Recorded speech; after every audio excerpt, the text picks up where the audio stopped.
if it's cool with you, I'll get you to do both these intros. I'm gonna restart my stream here because people are still getting lag for some reason. That is cool. So, we are spawning on Frost, map number 2 of this best of 5. The finals will go for SC2. Winner takes €50 and a place in the monthly finals. Second place gets €25. Spawning down in the bottom left-hand position as the green Zerg player. He represents Team Dignitas. 1-0 up, it's Tefel. And his opponent, actually, I think they got the same spawns on this rehost. They have. his opponent at the top left, he's Korean, he's Protoss, he's blue, it's Puzzle. But what's kind of interesting too is like, well, the prize pool for this is not exactly the most substantial or relevant prize pool of all the weekly cups. It's all about winning for the points, guys. Qualifying for that monthly finals. That's where the big dollars come. I think was it ESL's €600, right, for the monthly finals? €600. So we're actually both casting that tomorrow, or one of them. It's a January or no, it's February finals tomorrow. It's the month after. Yeah. So like if you're casting it in March, it's the February month that it's finishing up. That confuses me so much. My brain is so simple when it comes to brackets. Brackets and like final things, unless it's just like a straight bracket, I always pass that over to a co-caster.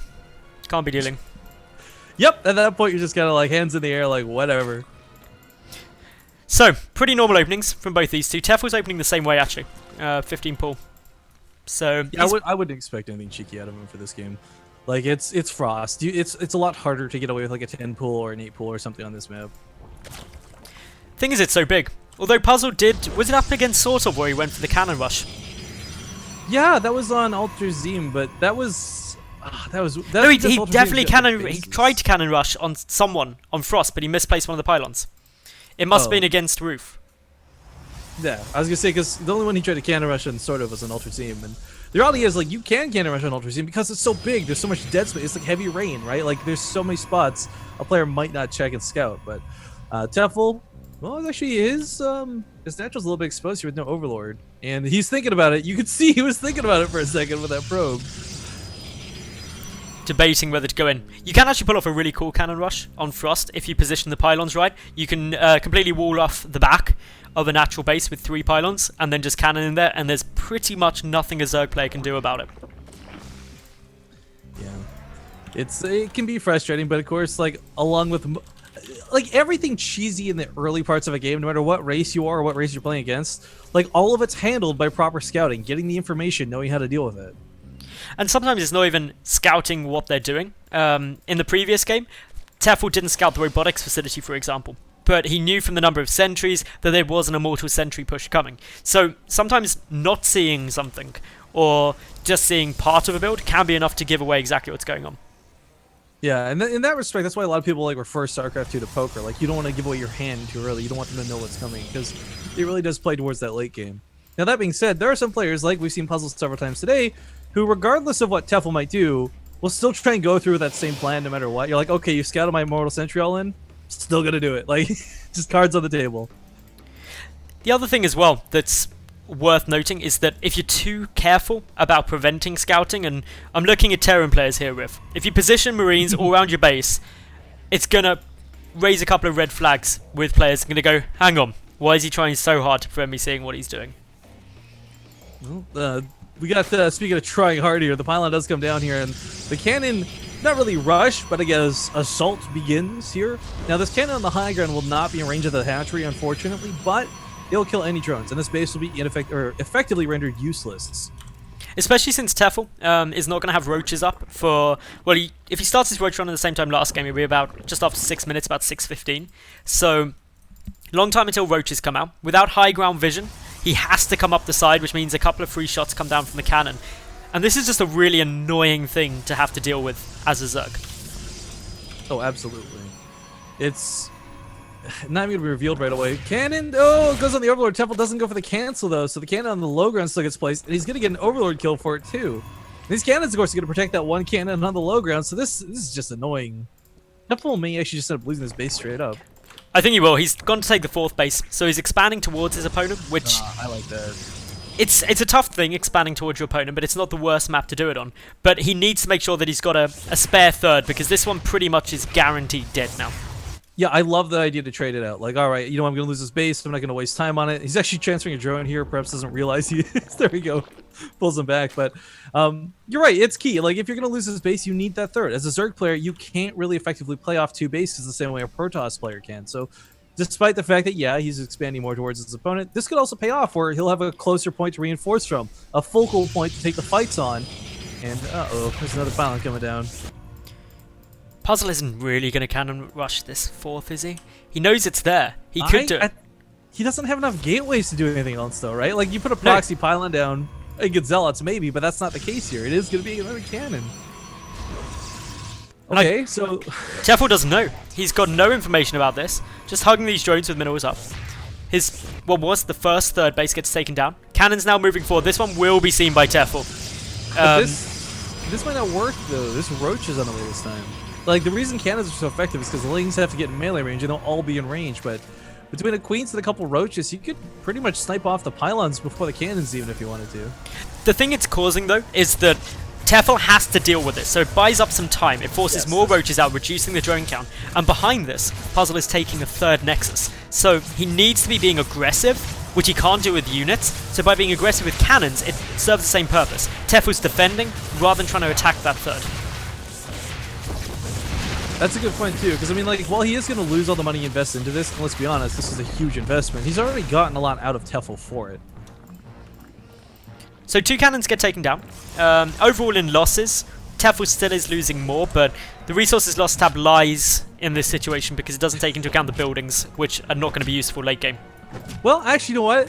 They might end up being, though. This is a very fortified, towards the south, this is a very fortified pylon for reinforcements.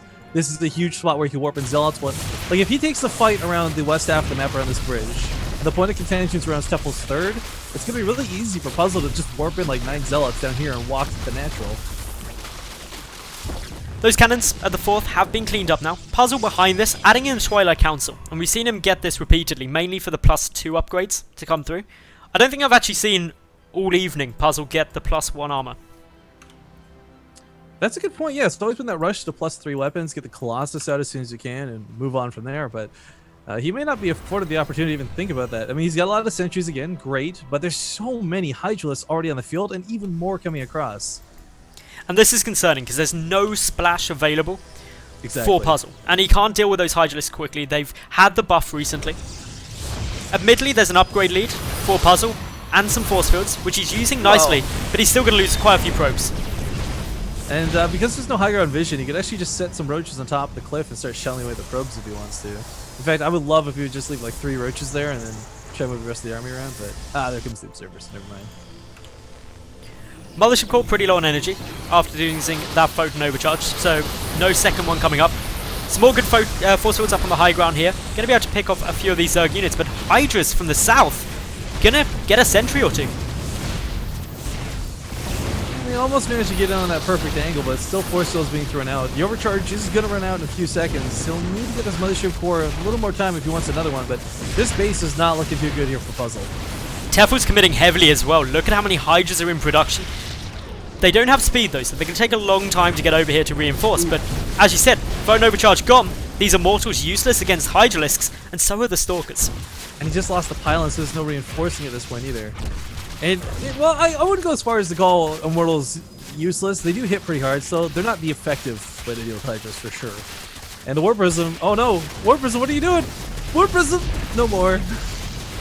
He was just scouting. He was making sure that those Hydras could still definitely attack. He confirmed it, and so Puzzle now will be a little bit safer.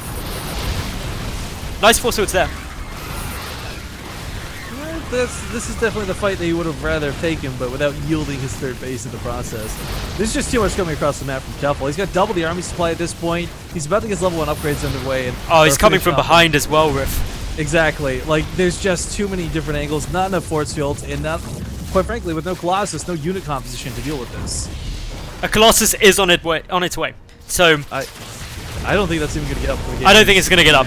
I was trying to be hopeful for Puzzle there. I was hoping maybe it'd work. I always hate being that negative guy, but you're like, at this point, Puzzle, you're just screwed, man. Like, good luck. It's not looking good for him.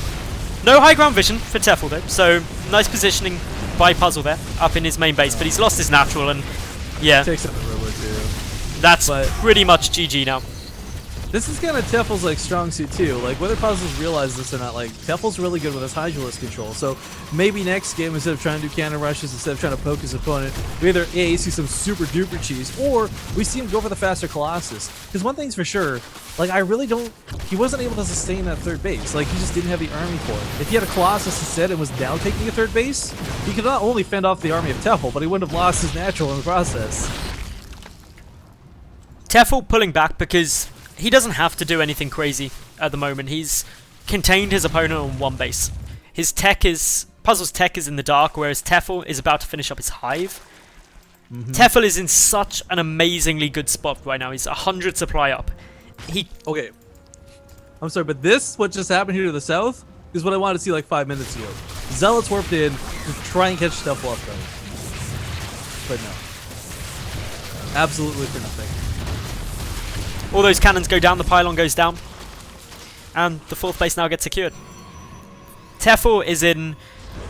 Really the only thing I could see Puzzle doing is throwing down a Dark Shrine if he could somehow get enough gas to do it, and just hoping there's no detection at 16 minutes. Like even if Tefel...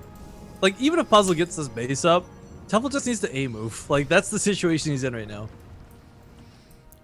Especially with still no Colossi. Like... Tefel can just win. There goes down the cancel. Well, I mean, he has to, of course, but it's just kind of like, dude, you're Puzzle, man. I feel for you, but it's a best of 5, not a best of 3. So he's not out of it yet, guys. He's got one more game to come back, but Puzzle tried. He just tried to go for a War Prism drop. Unfortunately, a Queen and some Hydras found it, and it got sniped off in the natural. This just isn't Puzzle's game. Yo, what's scary, dude? Look at the choke at the top of the ramp, though, right? Like, those Vipers just need to put down, like, 2 Blinding Clouds, and the entire army is out of the fight. Like, these stalkers, they don't have Blink, there's no maneuverability, everything's so choked in. There's still 5 sentries, though, so he can hold that ramp for a long time. But it's kind of... It's going to be holding for a long time and not achieving too much. The Immortals get abducted, instantly die. They, like, Sentries get picked off. Viper's actually providing high ground vision too, so a double feature to them. You can buy them now for 3 down payments of $19.99 on the shopping network. But yeah, this is not looking good. Even with the Colossus coming out, even if Tefel funnels his whole army into the choke, guys, look at that bank. He can remax some Pure Lings and just run through everything. In fact, doesn't even think about that. He's got Ultra's Cavern finish up in a moment. So Force Fields, well, they'll keep Puzzle in the game here. They're just gonna, I don't know. Puzzle is taking a ninja base though, Riff. Top right. That's a cool move. I applaud it, but I don't. It's too late, I think. That's like taking a spoon to the Titanic and hoping that you're going to stop it sinking.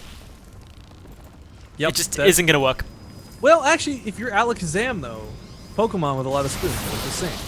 Like, you need a lot of spoons. Oh, great abduct. Down goes the Colossus. And all the sentries are dying. No more force fields, even before GG's called. And Tefel, 2-0 lead.